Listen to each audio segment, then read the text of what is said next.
just taking a look at some of the art attacks that you've sent in.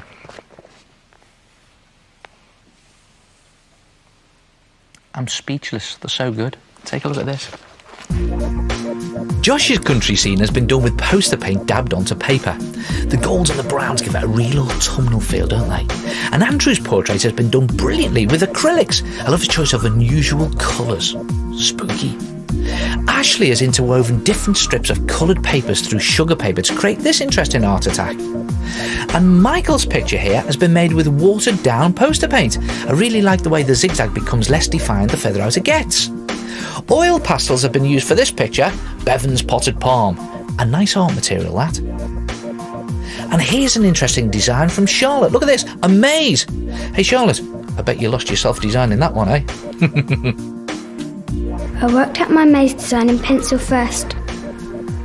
I then turned the lines into hedges and coloured them in. Lastly, I finished it off with a black pen. Yep, great art attacks. Hey, and that maze has given me an idea, you know. Watch this. First, you need to get hold of some self-hardening clay. Now, you can buy this from most art shops or toy shops or big newsagents and stationers, and you need to take a big ball about this size and roll it out flat onto an old tray or board. Now, you need the clay to be about 1 centimetre thick, nice and thick. And when you've done that, you need to design a maze. Now, take a paintbrush or pencil and use the end to draw the design into the clay. And an easy way to do a maze is to start with a start point. So I'll put that in there like that, and then just do a finish point down here, and then just draw a wiggly line between the two so that it curves here and there. But don't make any of the curves too tight. You'll see why later.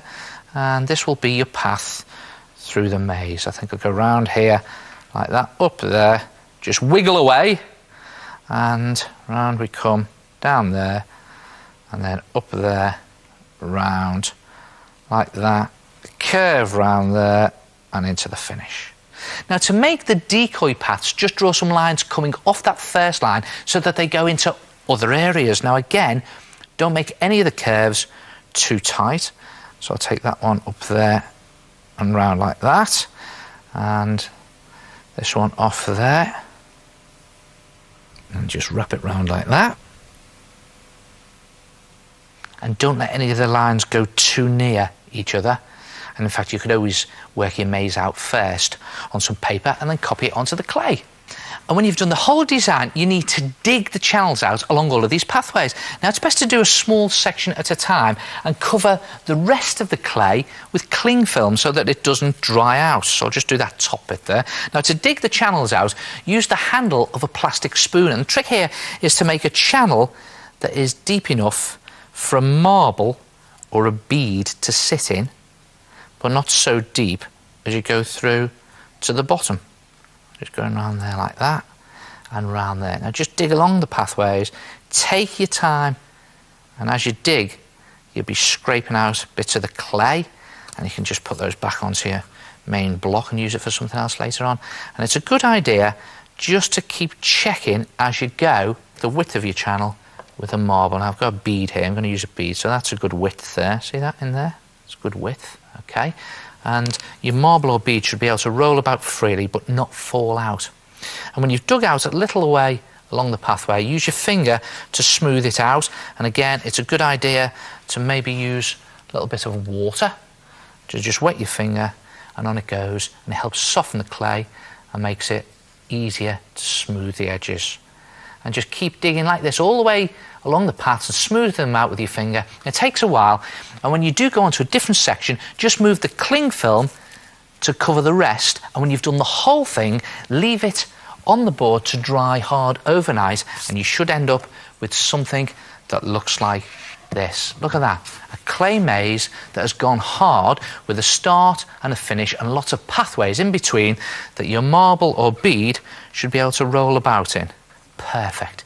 Then you can paint your maze using poster or acrylic paint. Now you can paint it a real hedge maze colour, like dark green in the pathways, look at that, and lighter green on the surface. And I've even painted the start and finish in bright colours so that they stand out. Now, to give it this shiny effect, when the paint is dry, you cover the whole thing in PVA glue. It looks messy to start with, but it gives it this real professional, shiny finish. And you can do any design and colour you like. How about this round one? Look at that, where all the pathways are round. Or how about doing a cobweb one? Look at this, a cobweb design. And the great thing is, they're brilliant for playing races with yourself. Just time yourself from start to finish. So off you go. Now, if you've got an hour to spare, you can watch me doing this, because it keeps falling out every time I do it. I'm not so good at it, but challenge yourself. And don't forget, you can check out the website for fact sheets on this and all the other art attacks in the show. Try it yourself, an amazing marble maze. And I'll see you next time. Ta-ra.